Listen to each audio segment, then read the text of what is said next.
I don't know. Who am I to say anything? I mean, sometimes I'm like, oh man, did I say something wrong? Or I mean, like when I'm talking with friends, did I walk out a step? Or I mean, even to you, do I still belong in this show? Oh wait, you're doing the thing, aren't you? You're doing the thing, aren't you? And I got you again.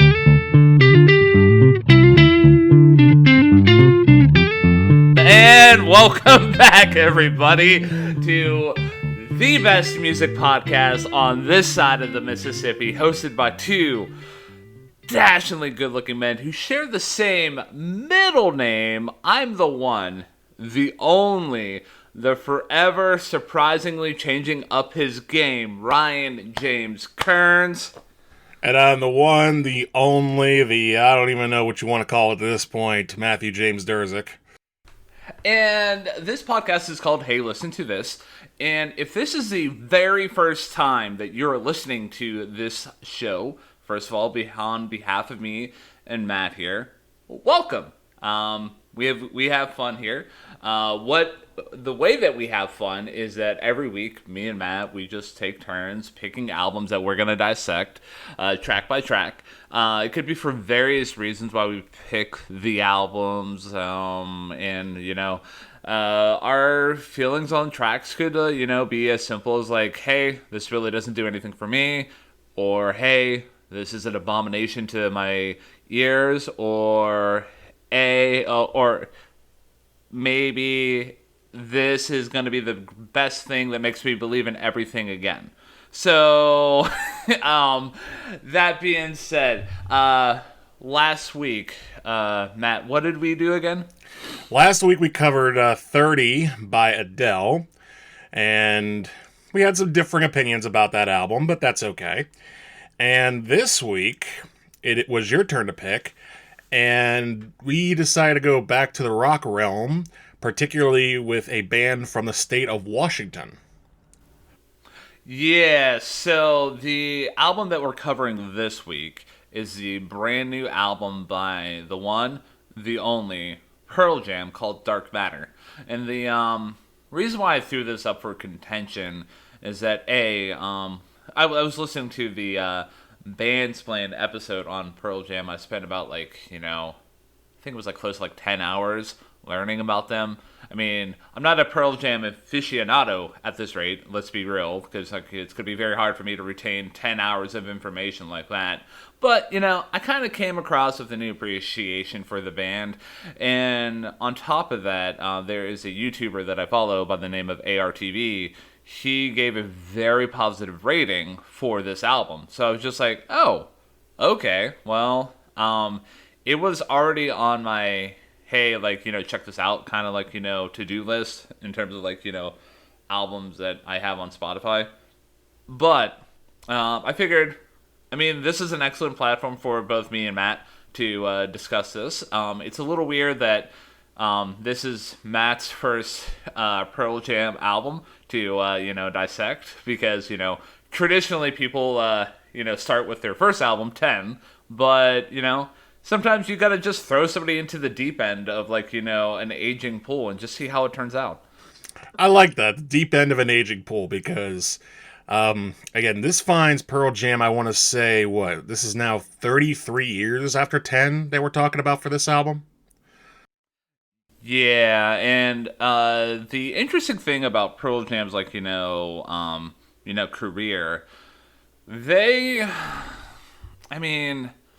I'm gonna say this: they were one of two bands that are going currently to this day that emerged out of that Seattle, Washington scene.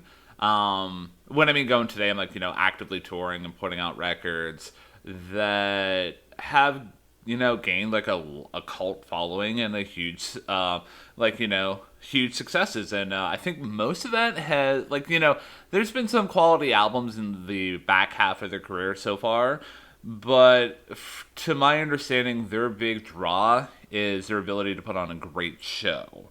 So, and the for those of you who are wondering what the other band that I'm, saying that came out of that Seattle, Washington scene, that's still going strong today, that would be the only, the Foo Fighters. Now, would I say that Pearl Jam is the best band to come out of that scene? I mean, it's kind of hard to say because I think the top band that people think of is Nirvana, but they only had a limited amount of albums that came out, and who knows what could have happened after In Utero.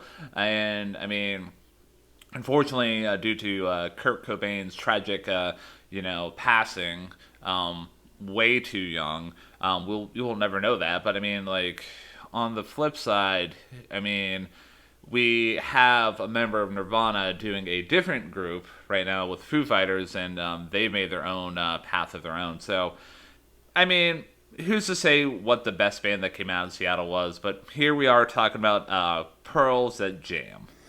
Pearls That Jam. And with my experience with Pearl Jam is not very strong.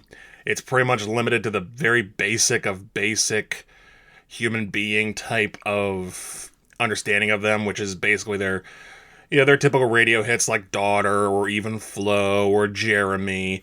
In fact, I had really not taken a hard listen to Jeremy until a few weeks ago when I was over at your place and you actually put the video on. I was like, oh, this song is actually really, really, really good.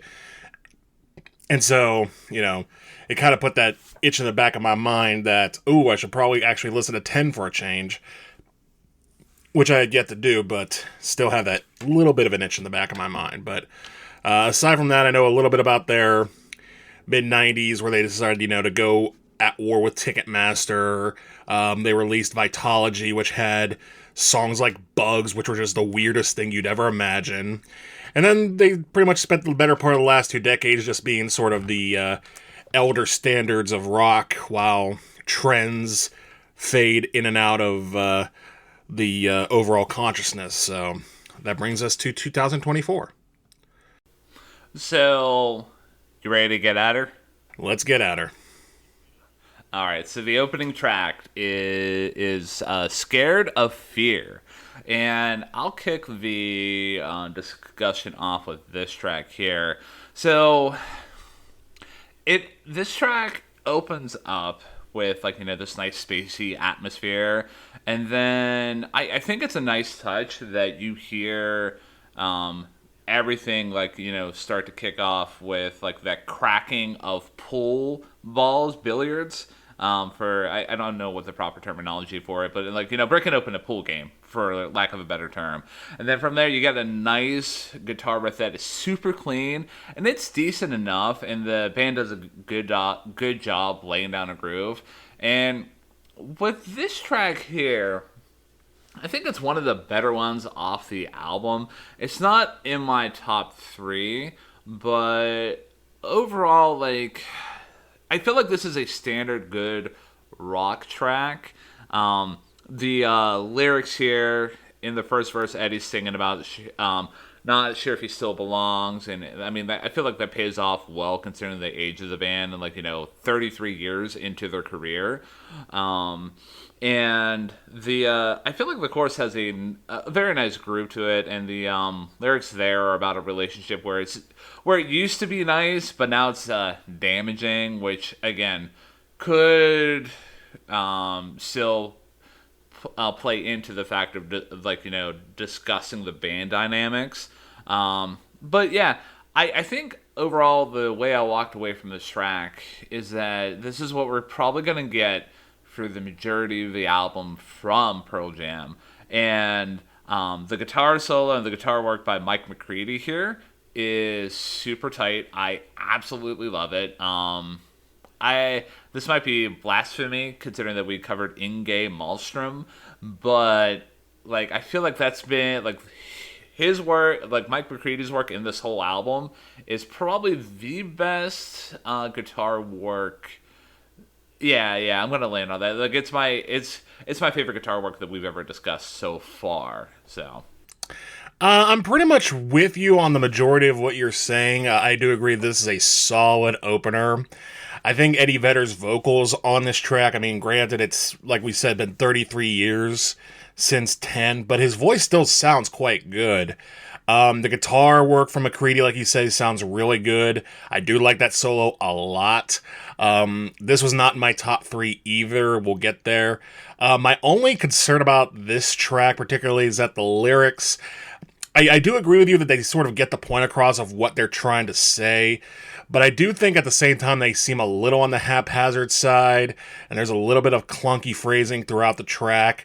Not so much that I'm like, "Ugh," but at the same time, it sort of turned me off just a tiny bit. But otherwise, I'm right there with you. It's a pretty solid opener.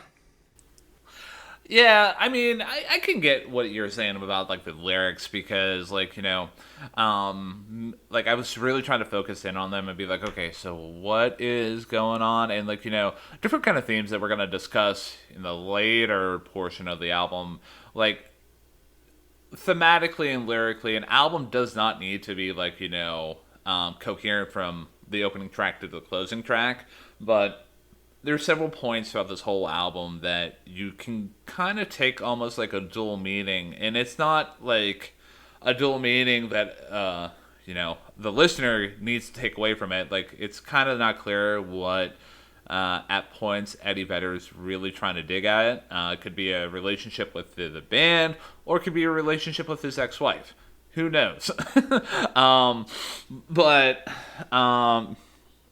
one other thing I'm going to highlight here, picking up where I left off in the last review with when we were talking about Adele and my focusing in on bridges. For some reason, I zeroed in on every single bridge in this album here, and so the bridge in "Scared of Fear," I absolutely love it. I mean, the band picks up the pace of the track after, so you get that solo section, and it drops down the tempo to a slower, more melodic bridge, and then you have the band picking up the pace gradually. Mike McCready's killing it in terms of shredding it throughout that bridge, and you have Eddie singing lyrics about self-doubt and reflection, like inner reflection.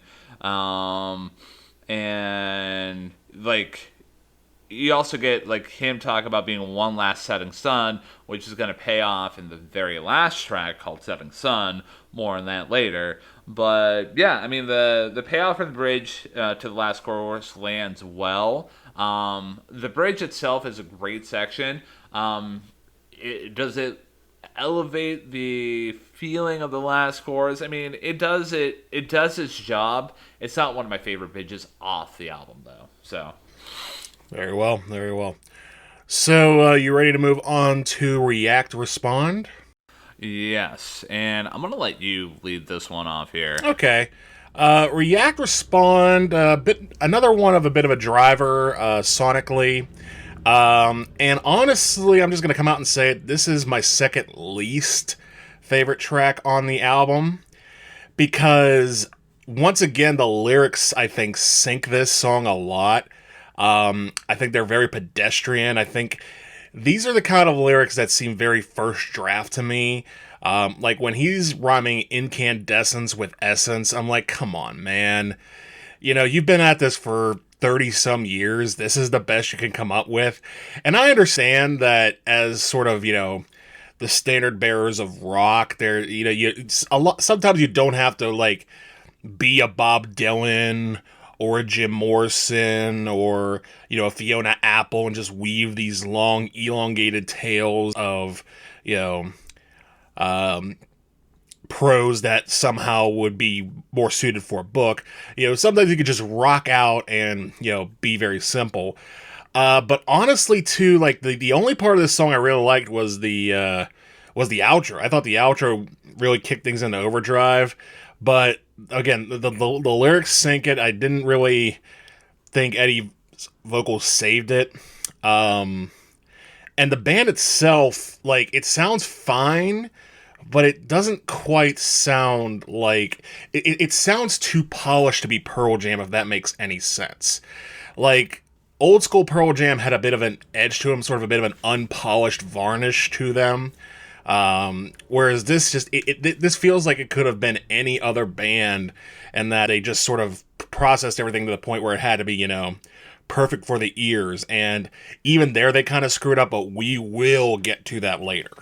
So the craziest thing about this track here, man, guess where this lands in my ranking of the album? It's number one, isn't it? No, it's my second least favorite as well. Oh, is it really? Yeah, man. And I'm gonna go a little harder in the paint on a couple different moments here because, you are absolutely right on the money when it comes to talking about the inconsistency with the lyrics. Like the section that I highlighted was in the first verse where he's talking, "Oh, you are innocent. You're proving innocent. You are hurting, and it's so magnificent. Don't let this guy Hook beat you to submission." I mean, what does that mean? And here is where I'm gonna maybe start to adjust my rating a little bit and my feelings about the album as a whole, because when I was listening to that Band's Playing episode, there was an interesting test that they brought to the listener, which was, if this album was done by any other artist, how would you feel about it? If this was a brand new artist coming up, would this album hit, or would this album would you just be like, this is kind of hot garbage? Because Pearl Jam has this elevated status as being your dad's favorite rock band, but at the same time, when you have a song like React Respond where you're having lyrics where it doesn't make any bit of sense, and I kind of don't want to hear the discussion of, oh, well, man, yeah, hey, yeah, it's rock music, it doesn't have to make sense. Eddie Vedder, as a songwriter and as a lyricist, he once wrote Jeremy, where that song is about a kid who committed suicide in a classroom one day, and he wrote that from the perspective of one of the bullies. There's countless amount of examples throughout their discography where you can see the purposeful, driven efforts on Eddie Vedder's part to write a coherent song. So I'm kind of curious to see why this and maybe a couple other tracks made it past the cutting room floor, and especially one part that just absolutely sinks this track for me is that in the chorus, Eddie sounds so bad, man.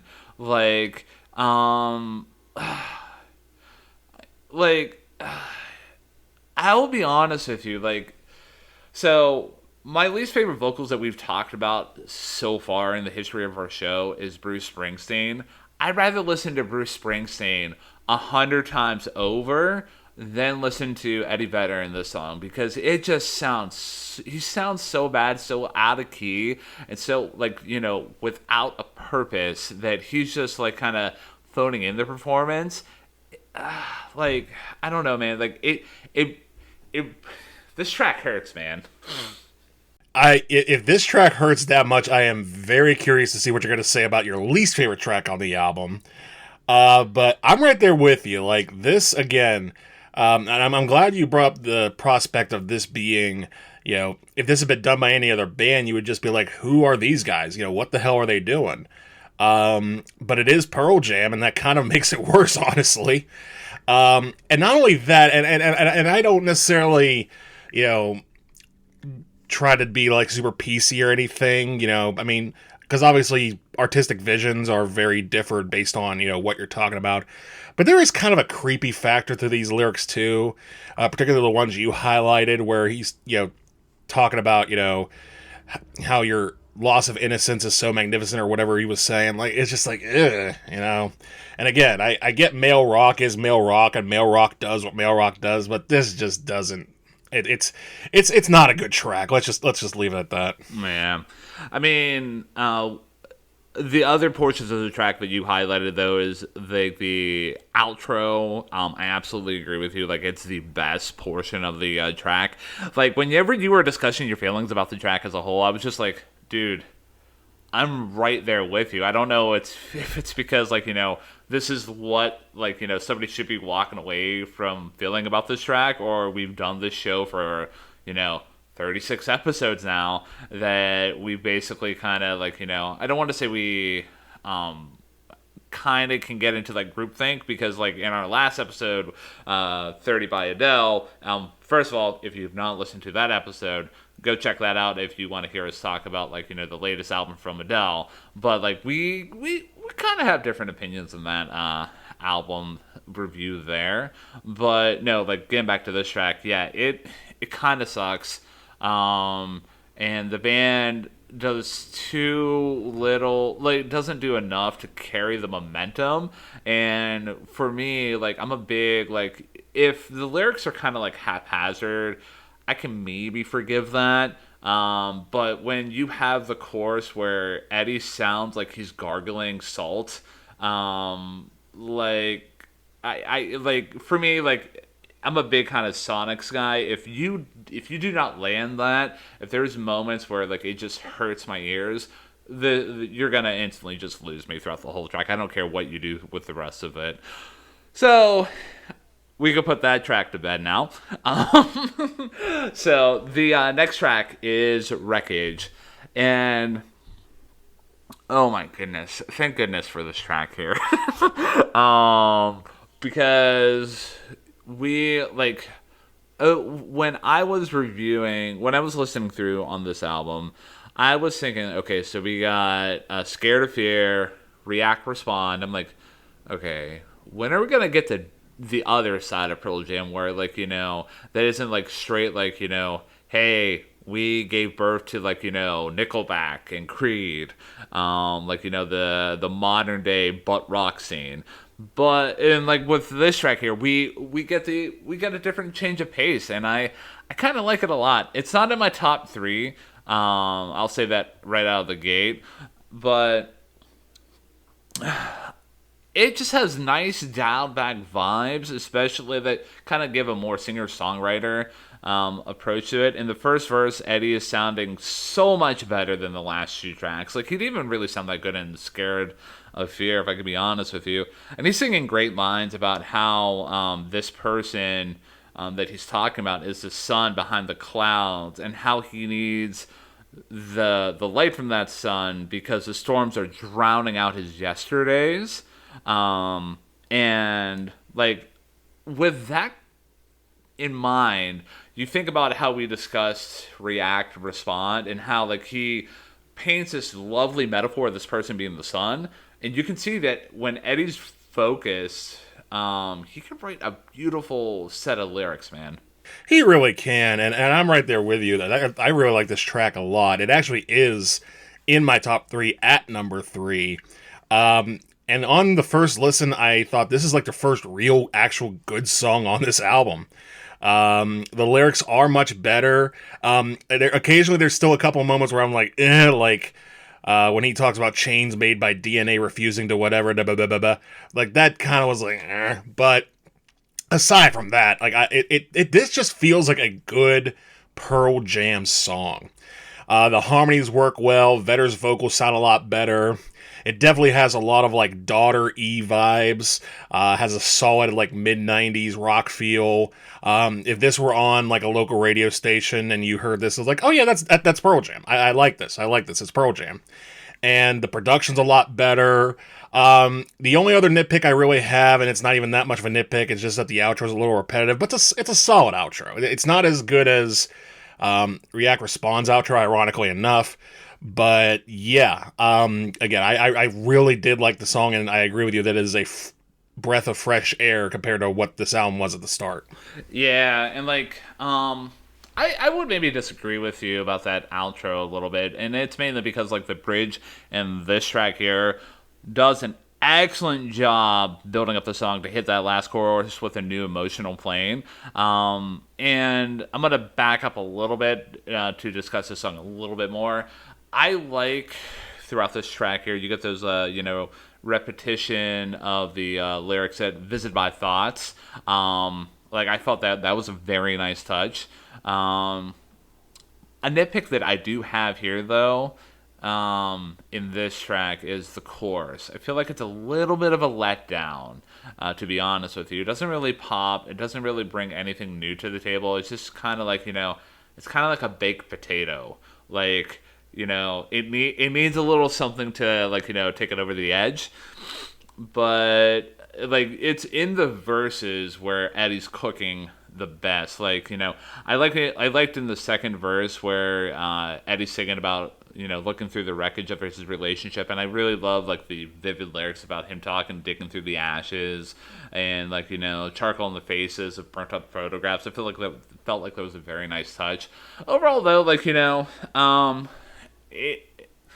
I think it was because of the chorus being kind of a letdown, and me thinking, like, okay, so do I really like this song? Like, is it good enough to be like, okay, will I purposely go back to this for in order for it to land into my top three?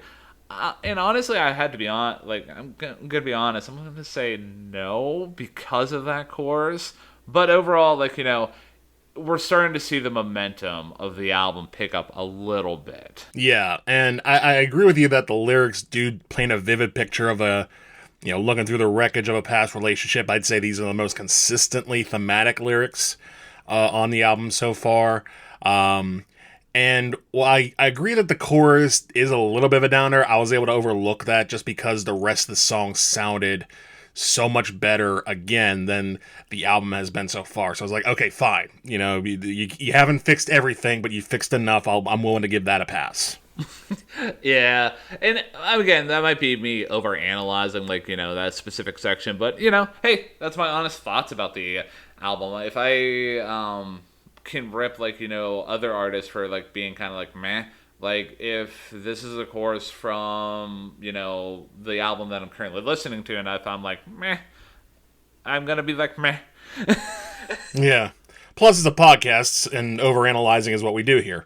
Yeah. So, that being said, you ready to talk about the title track off the album? Yes, the title track off the album, Dark Matter, and I like how this song starts. I really dig the drum intro, but after that, it just delves right back into the same problems that React Respond had, honestly. I think Eddie's vocals here sound worse than they did on React Respond. I think he's just shouting through the chorus. I think the lyrics on the pre-chorus are not good at all. And ultimately, it's kind of a nothing track for me, honestly.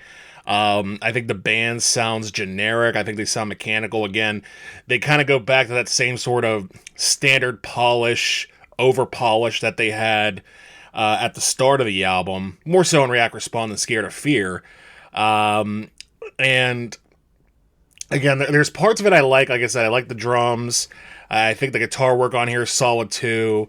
But between the lyrics and his vocals, I think this is probably one of Eddie's lesser performances on the album.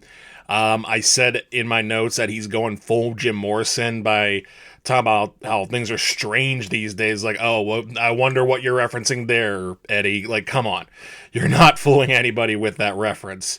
Honestly, I would probably put this at my third least favorite track on the album. And it's honestly, like, not, like, bad enough to be, like, considered, like, too in-depth. But yeah, I just didn't really like this track a whole lot either. So, I'm gonna maybe slightly disagree with you, because, like, I didn't mind this track so much. It did not land in my bottom three. Spoiler alert, I don't really have, like, a bottom three. I only really have a bottom two. And those two tracks that I will be, well, I already talked about one. The second track that'll be coming up, those were tracks that truly were just, like, upset me, and I'm like, what? Wait, this is kind of hot garbage. And I do have a top three. We'll eventually be getting to those tracks here, at some point.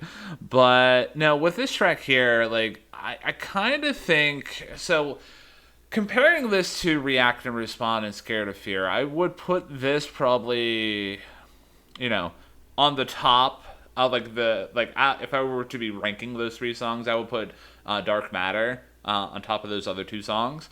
I don't feel like Eddie sounds too bad on this track here. Is it a great, fantastic track? Is it in my top three? No, I mean I kind of already alluded to that, but like the interplay between Eddie and the band, I feel like it works out well, especially in that pre-chorus where you get the pre-chorus and the chorus, where you get that kind of call and response, that bouncing kind of feel. I feel like it works out really well. The guitar work here, it works out so well. It's like wrote down. It's like an echo effect, mixed with like a wah wah. I feel like that was a very nice touch.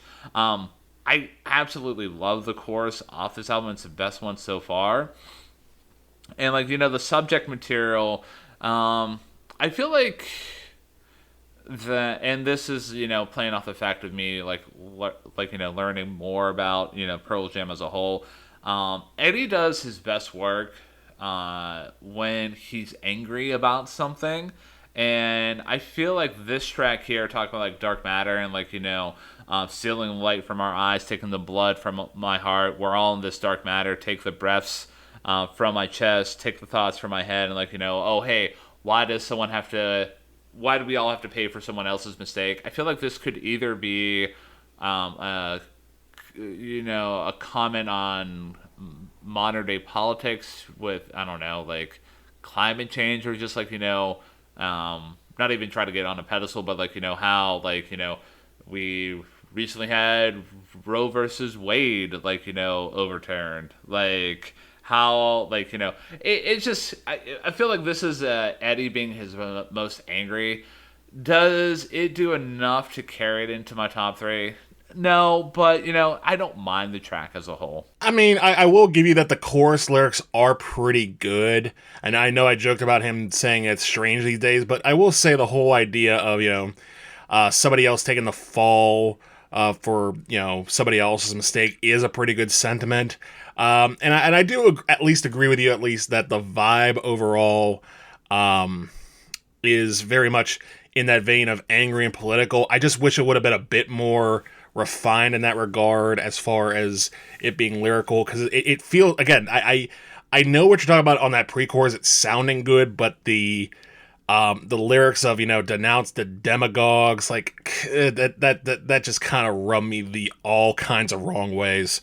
Like it just feels like Eddie's trying way too hard, as far as trying to be poetic but simplistic at the same time. It just doesn't come off for me. But in on all seriousness, thinking about it now, I kind of half-heartedly put this into my bottom three. Realistically, I'm right there with you. There's really only two bad tracks on this album, and I've already talked about one of them. So I'm very curious to see if we have the same, the other bad track off the album. I think we do, but we'll have to we'll have to progress through the album to get to that point.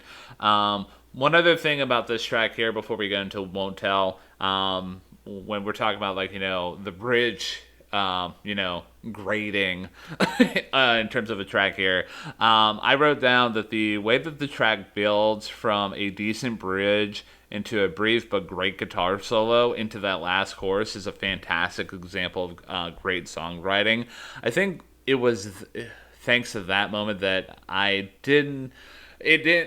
this track, maybe I think at one point I did have it in my top three, but a couple of tracks on the later portion of the album bumped it out of the top three,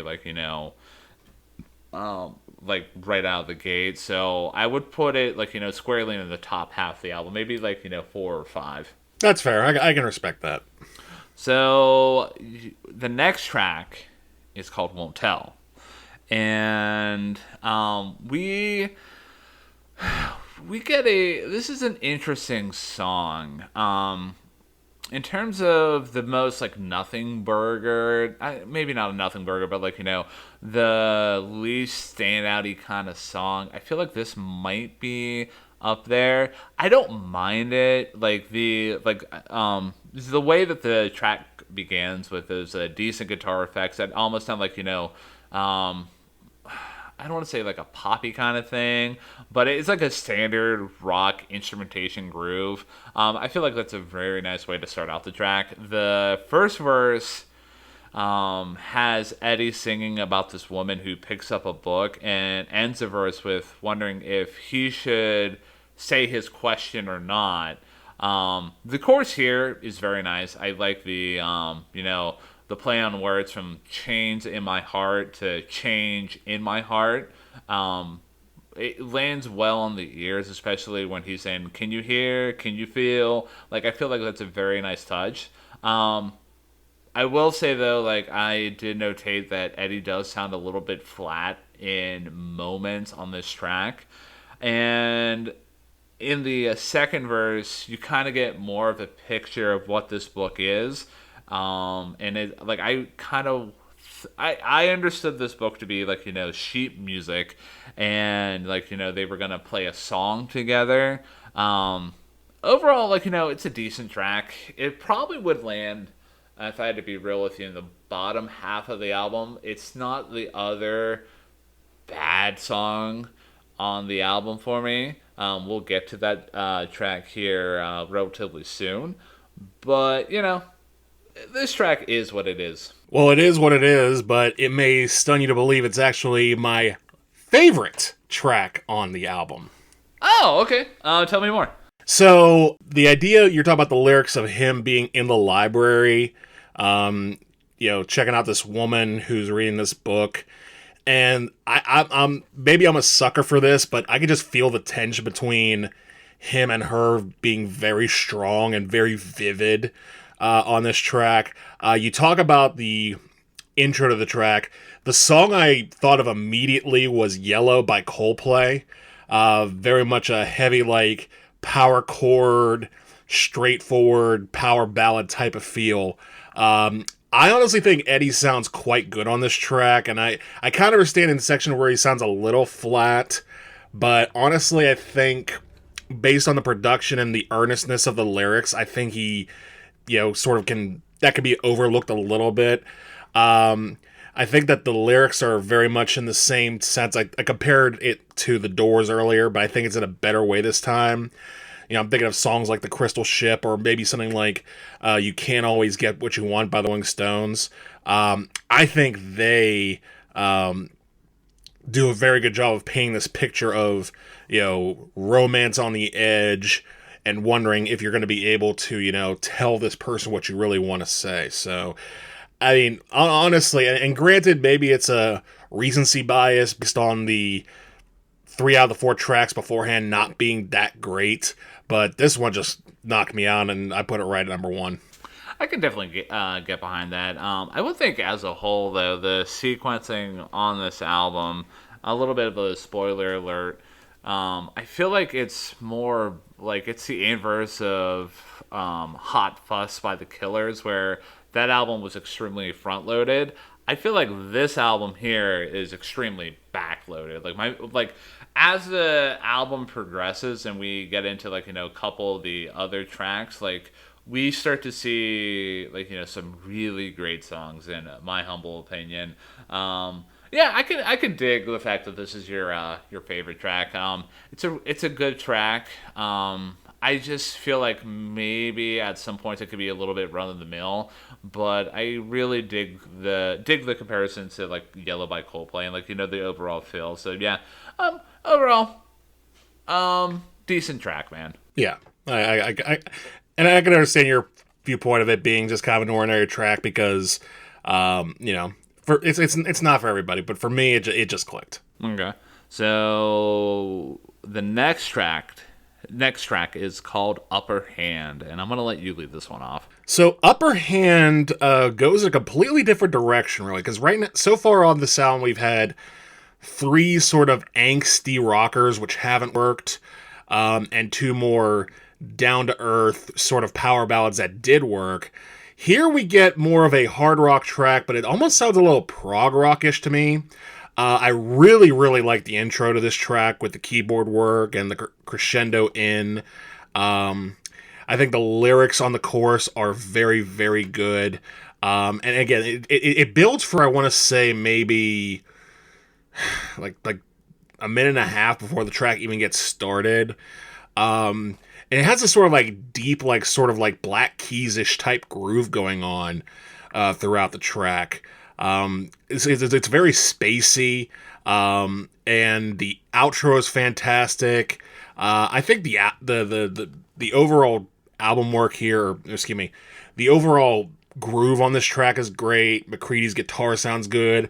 Eddie's vocals sound good. The band draws back whenever he's singing. I think this track is very solid, and I have it at number 2 in my top 3. Okay, so after hearing you discuss your feelings about Upper Hand, it answers one of my questions that if we share the same, bottom track, and apparently we don't. Really? Yeah. So, so, ladies and gentlemen, we've arrived at my least favorite track off the album. Wow. And I maybe in hindsight I should put React Respond at my least favorite spot, but this is the way I have my notes set up. Maybe I'll change my opinion a little bit later, but I will say though, the way that the track begins, I feel like that was a nice touch. I would agree with you, but the first verse, I don't like how Eddie is singing. It seems like very haphazardly over very vibey instrumentation. So the band's not carrying anything. Eddie's just kind of like all over the place. He's not really landing any notes, and I kind of don't like it. And lyrically, the way I pick things up, it seems like Eddie is doing more of self-reflection here with lyrics about how the end is approaching in the book, and the book, quote unquote, is filled up, and he will probably be the only one to read it. It just, the sound of it did not land well. It just seemed like kind of like a little bit of a mesh. And the lyrics in the chorus, I wrote this, that they are so cookie cutter that I am almost insulted by them. And the lyrics that, I'm just going to let the listener know are, and I hope the people are smiling, and I hope that today and every day is grand. Oh, I apologize. So sorry about the time, but something I never had was the upper hand. It's just like, okay, so this seems like this is you're writing your very first song, and you hope that everything is good. When I came across that, I was just like, okay, this track as a whole with the verses and how they don't really add much to the table. Even in the second verse, it's more brief than the first one. The and how the lyrics in the chorus are just so basic. I don't know. The only good sections that I really like about this track is the guitar solo after the first chorus is decent, and the outro. Where Eddie's asking to be carried home, and the band does a great job of it with Mike McCready doing a great guitar solo. It's a good section, but overall, dude, I can't do the song. I can understand that, and I will say, you reading those lyrics out loud just as they aren't great. I will give you that. But I will say, in my personal opinion, I understand where you're coming from with the whole spacey out vibe, not really sounding quite like Pearl Jam at their best, or really Pearl Jam at all. But honestly, to me, I think the music does carry the lyrics more than the lyrics carry the music. I think the chorus is actually quite good, and I think that it's structured very well. I think that, again, I feel like this is more of a it's I was talking earlier about how Eddie's trying to go for simplicity some of the time, and that's probably a better thing to do. I think this is one of those tracks that does it, it just works for me. I like the, like I said, the Black Keys-ish type of spacey rock groove that's going on. I think it builds throughout the track quite well towards the very end, and I agree with you, the outro is quite good. I think this is a great solid album track. I know it doesn't really sound a whole lot like Pearl Jam, but once again, it works for me. Okay. And I mean, that's totally fair. I mean, that's the beauty about this show here. I feel like at points, like, sometimes it can feel like, especially for the listener, that, oh, hey, like these guys are basically one and the same, but like it's thanks to, well, I don't want to say thanks to tracks like this, but moments like this, and like even when we did the Adele review, like we had different opinions, and like that's the beautiful thing about art and like music as a whole. It's totally subjective, and one person's apple pie could be another person's like I don't know, sardines. I was like, what do people don't like and smells pretty bad? My first response was sardines there. So, pivoting off of the sardine talk, waiting for Stevie is the next track, and I'm gonna take this one here. So this is another interesting track. It has a nice progression, but has kind of a weird ending that I feel like is completely unnecessary. It's a random fake out ending, and I'm just like, why is this here? But so the track begins with this nice simple rock groove, and like you have Eddie coming in with the chorus of the track, where at moments I feel like his voice it does become pitchy, and lyrics are talking about like the inability to recognize love in your own life, and throughout the whole track you kind of get the progression of it, of like who he's talking about. Like in the first verse there are some brief lines that you can maybe stretch into some meaning, but I feel like they are kind of placeholders, with lyrics talking about like swallowed up by the sound cutting holes in the clouds, finds herself in the song, hears her own voice rising. Like those kind of lyrics are, to Matt's point, like they kind of just seem like kind of haphazard and maybe a little bit lazy, that we've found throughout like a couple moments in this album here, and Eddie does sound a little bit better in the second chorus. And the second chorus expands the lyrics, giving more themes of introspection, with lyrics talking about accepting who you are and not blaming yourself for it. And the second verse, as a whole, though, I would say kind of adds more to the rest of the track, giving us more hints at who this character is, and where they are in their life, and how they need to leave or forget their town or their past. Overall, though, like, if it wasn't for that random fake out ending, this would probably land in my top half of the album. It's an interesting, the random fake out ending I don't like, and the first verse is kind of like a little weird, and we find this in a couple moments in this album here, where Pearl Jam will have tracks where it gets better as it goes along, because you kind of get the full picture. But yeah, overall, this track is semi-decent. But if the couple of moments that I highlighted that I don't like kind of sink it into the, if I had to be honest with you, my bottom half of the album.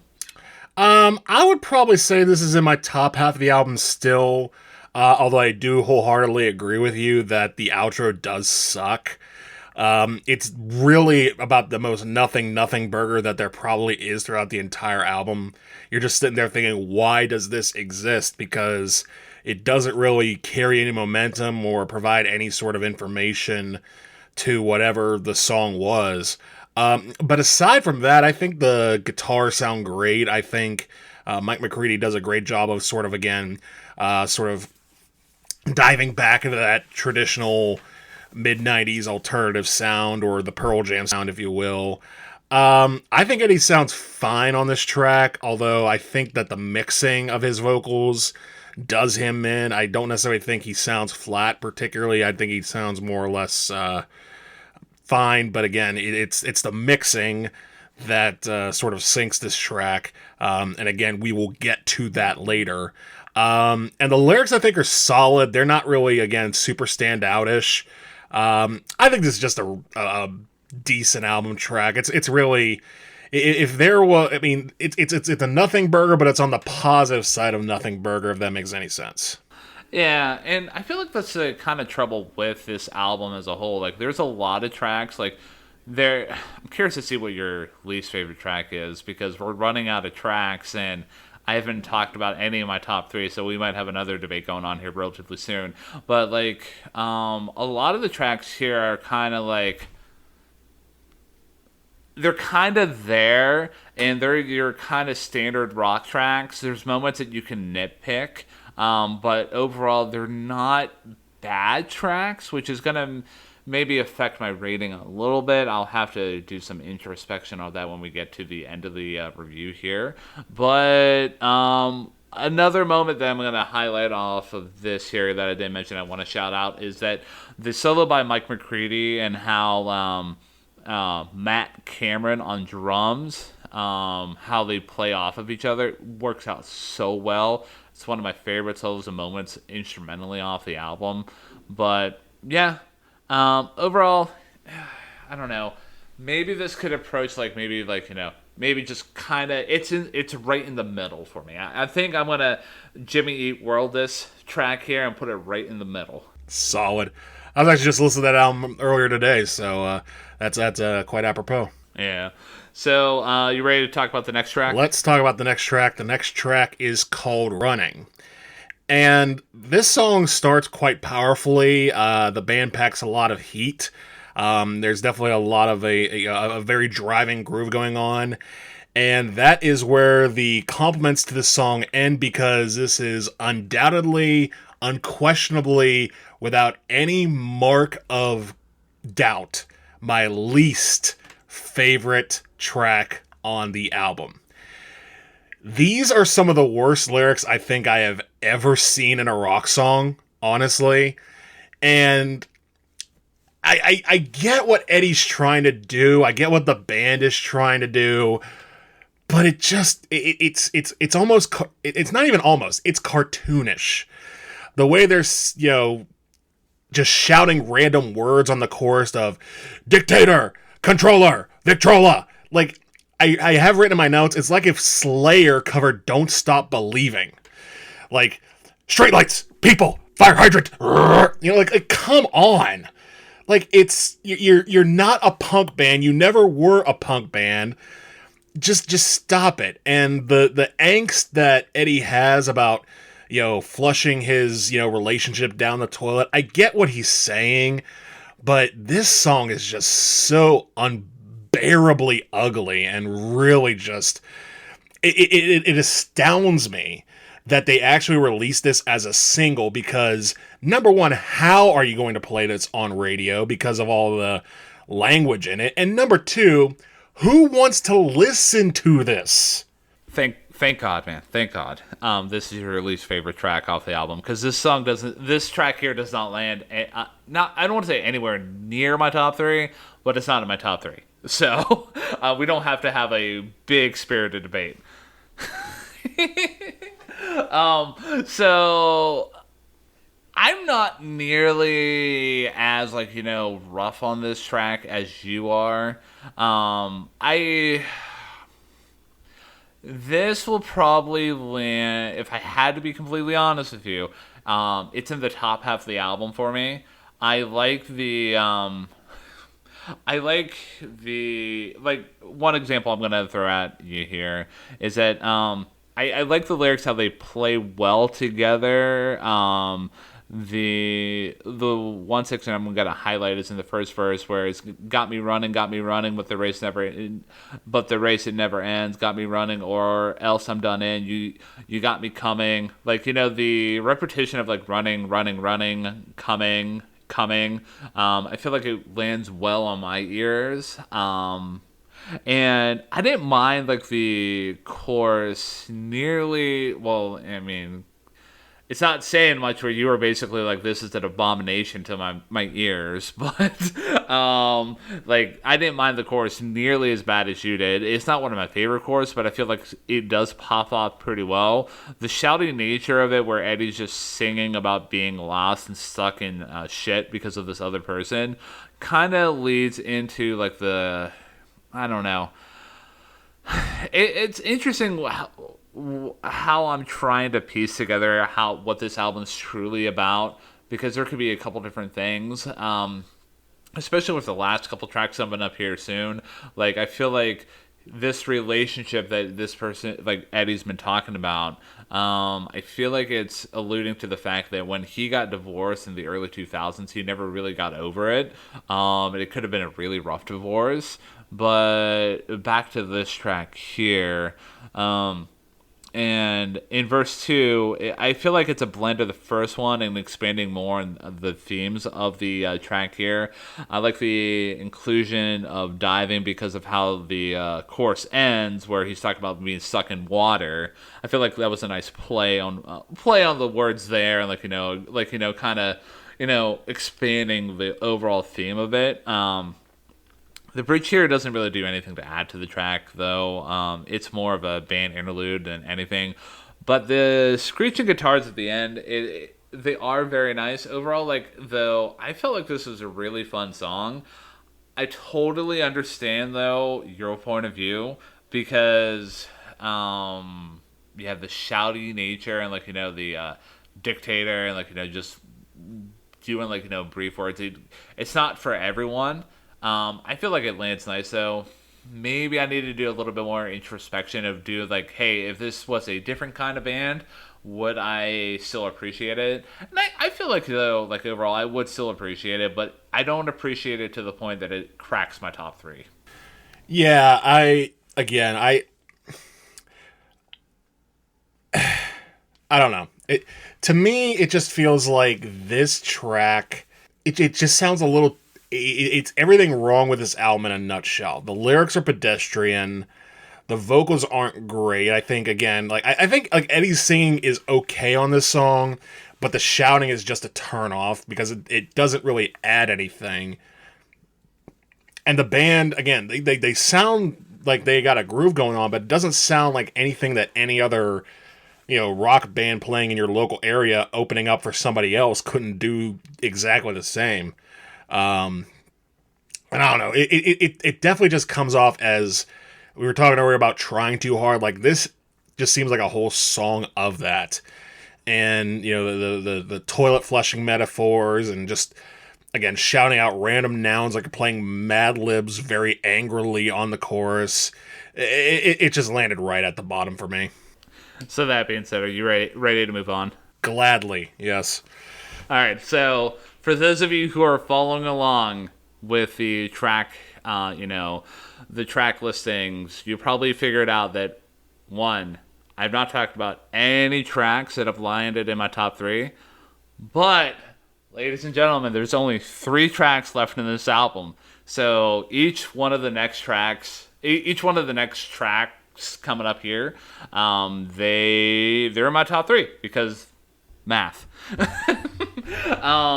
So we're gonna start out with something special here because that's the next track off the album, and I love this track here mainly for the fact that it's a love song for Eddie and his daughters, because I like the overall swingy kind of nature of it, and it's an honest discussion and well wishes for his daughter and his honest feelings about his relationship with her, and I feel like it just lands so freaking well. Not to compare and contrast the 2 albums and the tracks here, but in the last album review that we did with 30 by Adele, there was an inclusion of a discussion about hey, with Adele and My Little Love. If you want to hear about my thoughts about that track there, go visit that episode of the podcast. But my thoughts here, I feel like this is a very excellent example of a parent, child relationship. But diving into the track a little bit more, because I feel like I'm vamping for the sake of vamping right here. But so the lyrics here that exemplify this so well is Eddie singing, "You better believe it that you are something special. Afraid to fall, same as afraid to try. These are the days to accept all the invites. Hey, these are the times that you can accept like all that comes your way." The chorus doesn't really pop off, if I can be honest with you, but it gets to the central message of the song, with him saying, "Someday maybe you find yourself in the place that I now do, and some way you're gonna have to let it go and just be like, hey." You're gonna have to forgive yourself for every past mistake that you've done. The second verse, Eddie keeps including the word special, and I feel like it's a very nice touch. I'm talking about betting on yourself and, like, do it for yourself. And you're not the type to need a man. Like, you are who you are, and you're damn special. The background vocals are a nice window dressing to the track. And appreciate how the different members of the backing band are in different areas, like they're doing different things, but it works out so well. Like we have the bass grounding everyone into a nice tempo of the track. Then you have the drums providing this nice swing beat, and then you have the guitar doing random licks. I feel like it lands pretty well. And like the moment in the third verse that I'm gonna highlight is like where the lyrics hit and the band lightens up on the instrumentation to highlight the feel is, "Oh, and the night it grows long, you're not feeling loved, I'll be there because it's my job. I work for free because you're both so special." Like, this is an excellent example of, like, Eddie just having a real dialogue with his children. Yeah, I agree that this is a solid track too. It's not in my top three, but I do like it quite a bit. One of the notes I had is that it kind of sounds like a Darius Rucker song, because it does have a bit more of, like you say, a countryish feel, has a sort of swinging backbeat, a bit more of a sunnier production sound. I agree with you that the chorus is kind of meh. It's okay, it's not great. And I think the guitar solo at the end, if I had one true nitpick about this song, it is the guitar solo. I think it sounds more arbitrary than anything. Like, it sounds good, but it just kind of sounds a little out of place, as if it was just sort of like it's less adding to the feel of the song than just saying, "Hey, this is a guitar. This is a guitar solo." But aside from that, I really do appreciate your analysis of, Eddie really sort of singing more earnestly, writing more earnestly on this track. Because again, for a song of this kind of nature, you do have to, not sound like you are on Running or Dark Matter. You have to, be tender and caring and understanding of the world around you. And I think Eddie does a good job of that on here. Probably in the top half of my album, but not my top three. I can respect that, and I feel like, I don't know, where I get a lot more concise thoughts about this this album as a whole is whenever you find Eddie writing from a place of, like you said, like earnestness and, like, honesty, as opposed to, like, just trying to write lyrics to a song that the band came up with, conceptually. So it's an interesting to note, and I'm still kind of wrestling with my overall rating. But yeah, we'll get to that here relatively soon. So you ready to move on to Got to Give?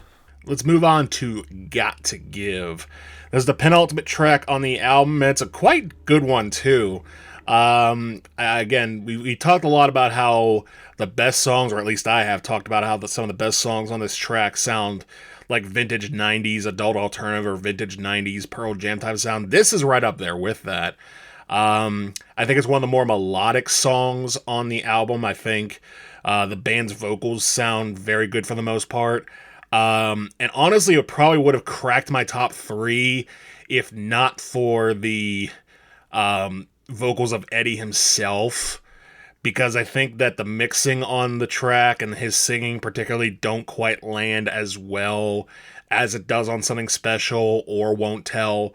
And I think it is interesting how for a lot of this album we're finding like our own little pockets of, that's not what I want Eddie to sound like, and they tend to be different pockets than the other person has. But that being said, I think this is another great solid track. The outro, once again, quite solid. It's not really a standoutish track to me, but for what it is, I did like it more than a good number of the tracks off this album. So this is an excellent, you know, I would consider this to be a part uh, one of a two-part finale in terms of like the tracks here, the track listings here, because like this is my third favorite track off the whole album. So, spoiler alert, the next track here is my favorite track off the album, and we'll get to that here relatively shortly. But I feel like the reason why this didn't, overtake any of the top two spots is, like, overall, like, there's not too much in terms of, like, instrumentation or, random moments that I can highlight that really bring it to the next level. I just like the overall progression of the track as a whole. Like, I feel like it starts out as this, nice. The action of the track begins with this a little bit of a fake out that hints at more of a smooth jam session, to lead into more of a that rock feel coming back in, and like all throughout this track here, you get Eddie delivering sinister lines about an ex-lover, um, and like I almost wanted to put like this is Pearl Jam's attempt at Idiot Win, but it didn't go nearly as hard in the paint. So that trope in our show is dying with this episode here. um, but the chorus is solid enough. I did appreciate the lines about Eddie picking up the parts and comparing himself to a broken engine. I feel like that landed pretty well.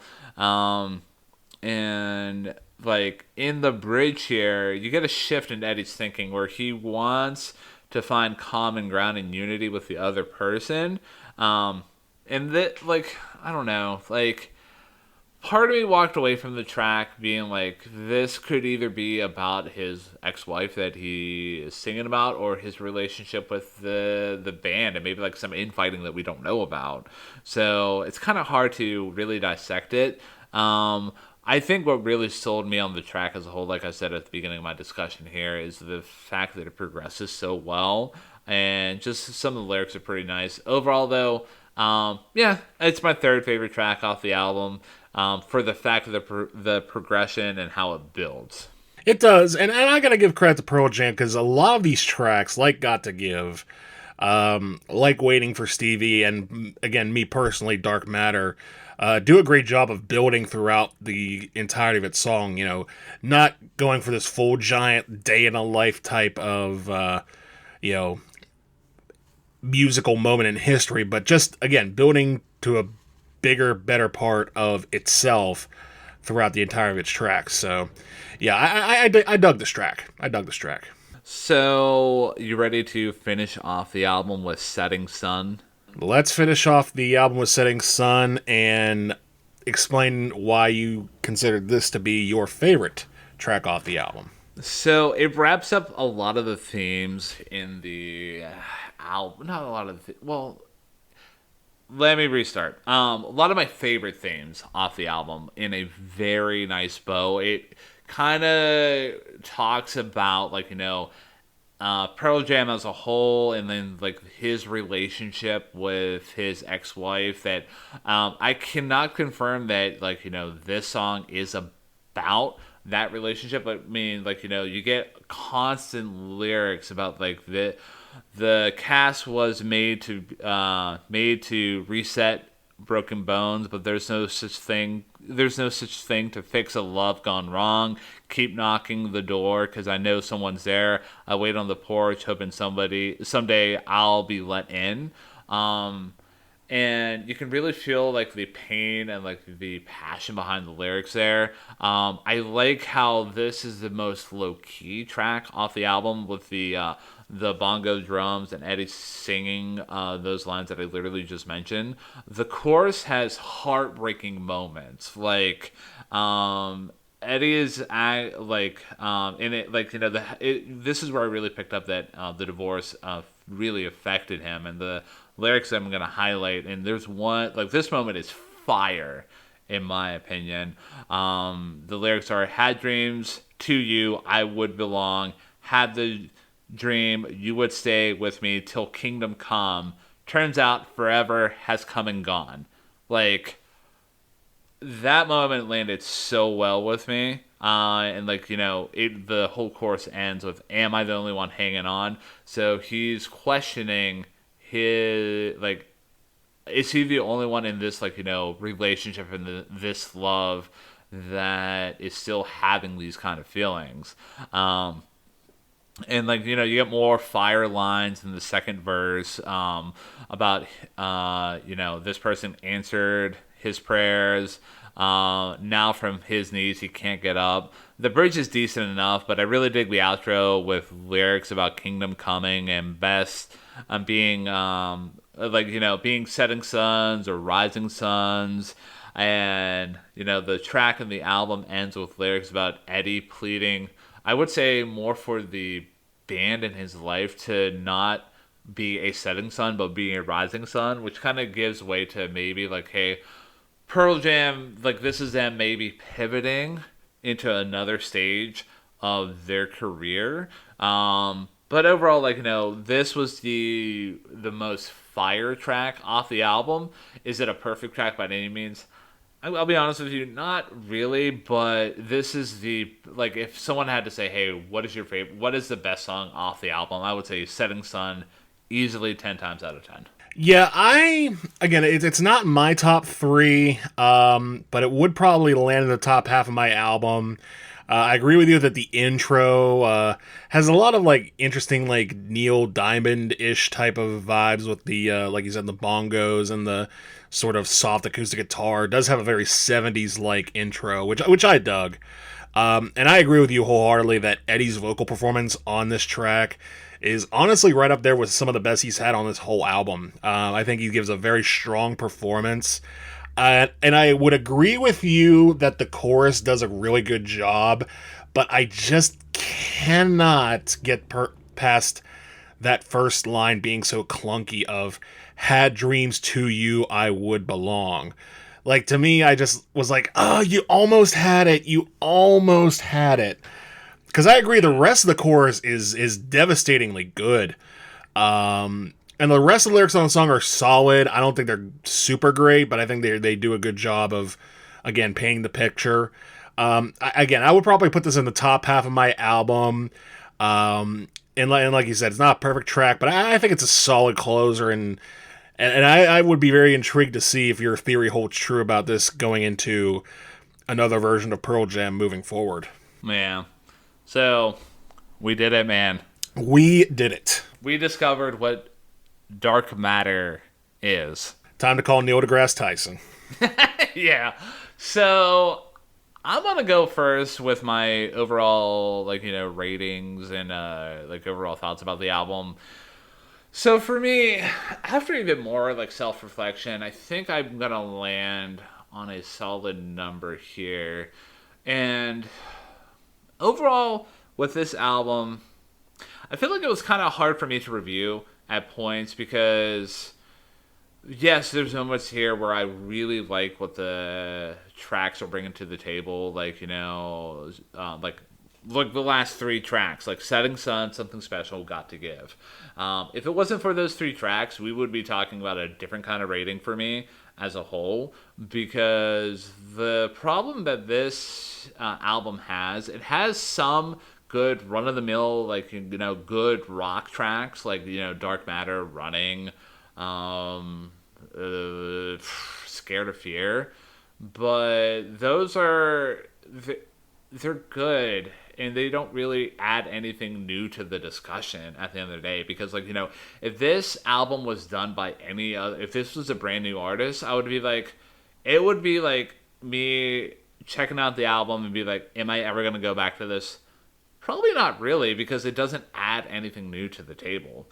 But there are horrible moments, like I mentioned here, where Eddie sounds so flat and don't respond, and the track as a whole, Upper Hand, where it just seems like it was so phoned in that it made it a very hard experience for me to like really wrestle with my true feelings on the album.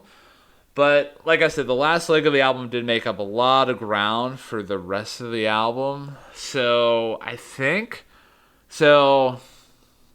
To tell you my rating trajectory. So when I went through my detailed listening of like the first half of the album, I gave this a 5 out of 10.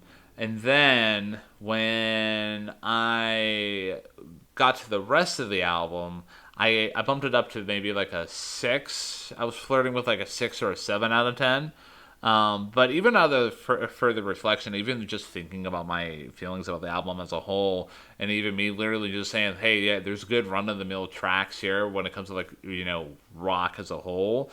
But the horrible moments are horrible, and even like some of like the top moments, like even like a track like "Got to Give." I literally just said I really just kind of like this because of the progression, and that's basically kind of about it. I'm gonna bump the overall rating back down to just being a solid 6 out of 10. I would say that this album as a whole is, I would say it's not good, but it's not bad. Like it's that nice solid in the middle of the road that like hey, if there was a couple moments that went a little bit differently, we could be talking about a good album. Or if there was a couple of moments like if Got to Give or Something Special did not land well, like I could be like, hey, this is kind of like a bad album for me. Yeah, I'm pretty much right there with you as far as the overall feeling of this album, because even though again the songs we like and dislike are different, the overall feeling of there are good moments on this album, but there's really not a whole lot to write home about at the end of the day. I think this is a thoroughly unimportant rock album as far as its place in history, and particularly in Pearl Jam's history, because again, a lot of the time it doesn't sound like Pearl Jam, and even when it does so in a way that says, okay, this is an older version of Pearl Jam, which is fine. Again, there are songs on this album that I like, but overall, this is not really an album that I would really run back to at any moment in time. Now, I would have given this a 6 out of 10. However, I must add this addendum, and I've been teasing this throughout the entire review. You talked earlier about being a big sound guy. I'm a big sound guy too. And I'm going to give our listeners a warning. If you're going to listen to this album, make sure you do not use your television. Because I did so the first time, and the way that the mix was so mangled, it sounded like, it almost sounded like they were trying to go for their Surfer Rosa. That's how far back the vocals sounded. Now, I played this on my phone, and I was like, okay, now I can hear Eddie Vedder clearly. But that shouldn't be an issue that I have. And that shouldn't be an issue that any listener has, where the sound of the album differentiates based on the device that you are listening to. And this is not a problem I've had with Adele. This is not a problem I've had with Bob Dylan. This is not a problem I've had with Hot Mulligan. This is not a problem I've had with Jimmy Eat World. It's not a problem I've had with pretty much any other album that we've talked about. And for some reason, it is on this album. So for that alone, I'm docking even one more point. I'm giving this a 5 out of 10. So I'm going to change my rating a little bit. For the first time in the history of the show, I'm going to adjust my rating because, like, I'm right there with you. The sound and the mixing on this specific album here, it's kind of hot garbage. So I'm going to land right there with you. I'm going to give it a 5 out of 10 as well. So it averages out to a 5 out of 10. Yeah. So, because we can math. We can math, yes. And here's the interesting thing about the sound and the mixing of this album, because like it was produced by Andrew Watt, who, it is to my understanding, who is a huge Pearl Jam fan. So I don't know if he kind of just got in his own head about like, hey, this is what the band should sound like. This is what we need to bring. This is how we need to bring Pearl Jam into like, the year of our Lord 2024. But it is pretty rough. I would honestly say it's probably the worst mixed album that we've ever reviewed on this show. Hands down. So like, yeah, I hate to pivot even further down with you. But yeah, I'm sticking to my 5 out of 10 rating. So I don't know if this is going to be our lowest rated, reviewed album in the history of our show, but yeah, overall, rough, man. Yeah, and I can already tell you off the top of my head that it is, because I'm pretty sure this beats, if you can call it beats, the combined 5.25 that we gave for Babel. So yeah, this is right at the bottom. Okay, so for those of you who are like, okay, so I've listened to this album, where should I go from here? It's an easy recommendation for me. Just go to 10. And start there and then build up, your knowledge about Pearl Jam from there, because you can easily just go from 10 to Versus to Vitalogy and really start to get that's the core Pearl Jam that you really need to dig. And then from there, you can kind of experiment and check out different albums. But for me, easy recommendation. I'm not going to overthink this because I almost did, and I was just like, maybe Backspacer. Nope. Just do 10. Keep it simple, man. And for my recommendation, I mean, honestly, I can't really say I can recommend another Pearl Jam album because I haven't listened to another Pearl Jam album although after this one, I really want to, just to, again, have that experience of what they were like when they were, at their peak. So I'm just going to go for a solid modern rock album that actually does work, does not sound like crap, and is actually, mastered and produced very well. And that is One Fear of the Dawn by Jack White from 2022. Again, very much a modern rock album in the same sense as this one, but the lyrics are better, the overall production's better. Jack White sounds like Jack White, which unfortunately in this day and age does sound better than Eddie Vedder. Not a knock on Eddie, he's just not at his peak. So yeah, that'd be my next recommendation based on this. So I'm not even going to have a final thoughts section here about this album as a whole, because I feel like both of us maybe experienced a good bit of pain discussing this album and a review as a whole. Maybe not the most painful that we can ever get, but I feel almost kind of dirty for recommending Dark Matter. So yeah. I honestly, after the first listen, which I did do through my TV, I was ready to write down a written apology to Texas for shunning them on the last episode. Okay, so that's our final thoughts about the album and the review as a whole.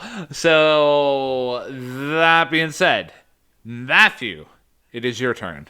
It is my turn, and I think after a couple of, I want to say 3 straight albums in the 2020s with Adele, Hot Mulligan, and Pearl Jam, I'm feeling a bit more going back to the 90s, and particularly 90s alternative, but doesn't necessarily mean alternative rock per se, just 90s alternative. And whether or not we go down that path is your choice. I'm going to give you 2 years to choose from. Okay.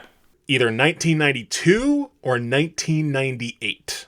Let's do 1998 because when I was, going through the bands playing episode and they were talking about what was going on in 97, I'm like, oh, hey, yeah, this is me coming into consciousness and remembering different kind of albums. So I'm kind of curious to see what you got going for us that is in the year of 1998. Well, I don't think it's an album that you are used to because, like I said, alternative doesn't necessarily mean alternative rock.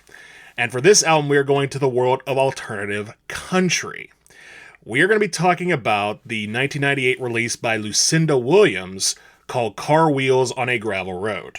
That is an album that I've never heard of before, so this is going to be a brand new experience for me. I'm ready to, approach the album with open arms. Or open ears, for that matter. Yeah, so for those of you who've not listened to the album that Matt just literally referenced, make sure that you check it out before next week's episode. That way you're familiar with what we're going to be talking about. And even expand your musical knowledge alongside with us. Because at the end of the day, the point of the show is for Matt and I to expand both of our musical, expertise and knowledges and areas that we might both have gaps in, but also we kind of do this for the listener as well, who might be not familiar with the kind of genres and albums that we're going to be talking about. So yeah, do yourself a favor, check out that album. And even though both me and Matt kind of trashed this Pearl Jam album as a whole, you might have a different opinion. Feel free to check it out and, experience the album for yourself. Agreed, because again, music, as well with all art, is based on taste, and sometimes, like you say, one man's apple pie is another man's sardines. I should put that on a t-shirt. So, that being said, if we are your apple pie and not a can of sardines, the best way that you can help support what me and Matt do in this show here is on that podcasting platform of choice. Make sure that you follow us, subscribe to us, do whatever action that you need to do to keep up with the episodes. And leave us a positive review on that platform if you're able to do that. If you're listening to us on the YouTubes, make sure that you like the video, subscribe to the channel, and drop a comment below of how you felt about this album and the review as a whole. If you're curious about what we have going on with social media, the links are in the description below. But yeah, for the last time in this review about Dark Matter and what Pearl Jam has to say about Dark Matter and how we feel about Dark Matter as a whole, I am the one, the only, the Pittsburgh Nightmare Ryan James Kearns. And I am the one, the only, the Beaver County Nightmare, Matt James Durzik. And someday, you may find yourself in the place that I now do. In some way, you kinda just have to let it go. Mixing matters, kids.